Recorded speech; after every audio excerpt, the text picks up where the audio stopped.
100% cheating ہوتی ہے 99% cheating ہوتی ہے مجھے نہیں پتا, لیکن چیٹنگ. ٹیچرس بھی ایسے ہی ہیں, ٹیچرس ڈونٹ کیئر.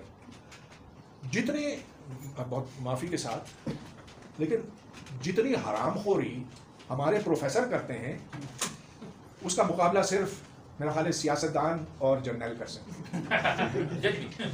جج بھی شاید کوئی کام نہیں کرتے, لیکن پورا کریڈٹ ان کو, پوری تنخواہیں ملتی ہیں.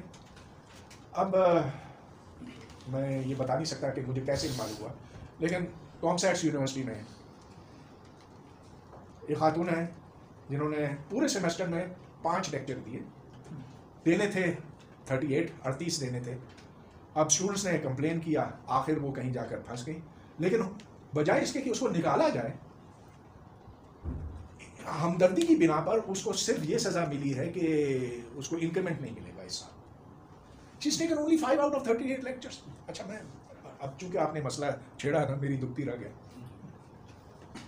قائد اعظم یونیورسٹی میں ہمارے ڈین کو پکڑا گیا, اس نے اپنے پی ایچ ڈی تھیسس, اپنے پی ایچ ڈی اسٹوڈنٹس کی تھیسس کی رپورٹ خود لکھی, اور پھر جب وہ پکڑا گیا اس نے مانا کہ ہاں میں نے کیا. تھوڑا سا رویا دھویا, تو یونیورسٹی کی انتظامیہ نے کہا کہ اچھا تو ارلی ریٹائرمنٹ لے لو. اس نے ریٹائرمنٹ لے لی اور دوسری یونیورسٹی کا وائس چانسلر لگ گیا. بھائی میرے گھر کے سامنے وائس چانسلر کا گھر تھا قائد اعظم یونیورسٹی کے.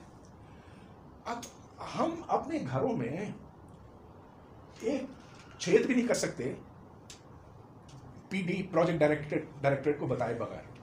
وی سی صاحب کی 2 بیویاں تھیں, وہ آپس میں لڑتی تھیں, اس کے بچے اس کے بچے کے ساتھ نہیں کھیلتے, تو انہوں نے گھر کو 2 میں تقسیم کیا.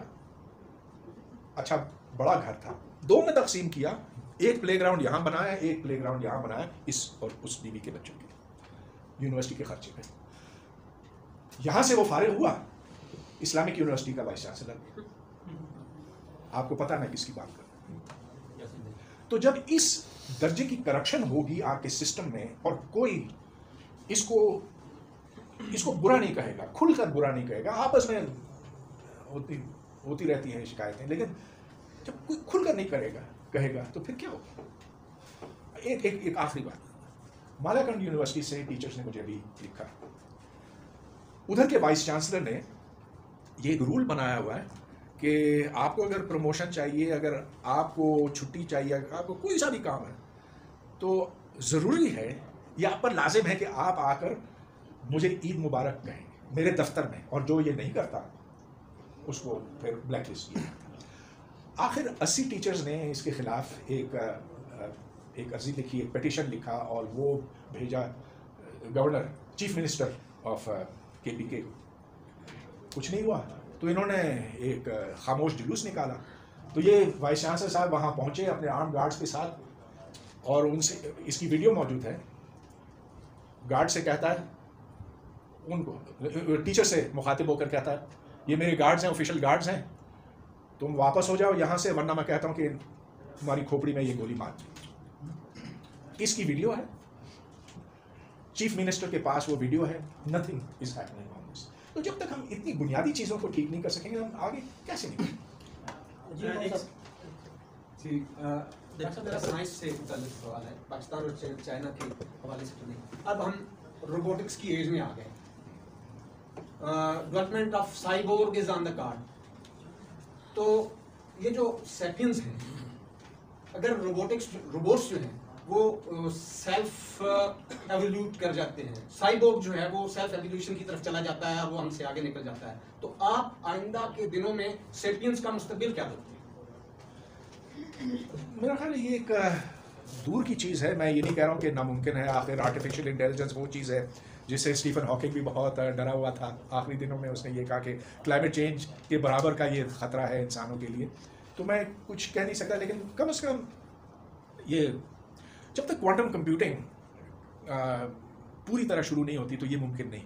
کیونکہ دیکھیں انسان کے دماغ میں جس طرح کی کیلکولیشنز ہوتی ہیں, جتنی کمپیوٹیشنز ہوتی ہیں, وہ کوئی عام کمپیوٹر اس کا مقابلہ نہیں کر سکتا. بہت ہی کمپلیکیٹڈ ہے. اب نیورو سائنس آگے تک پہنچی ہے, لیکن یہ بس اس کی ابتدا ہی ہے. اگلے 100 سال تک تو مجھے نہیں لگتا کہ سائبورگز کوئی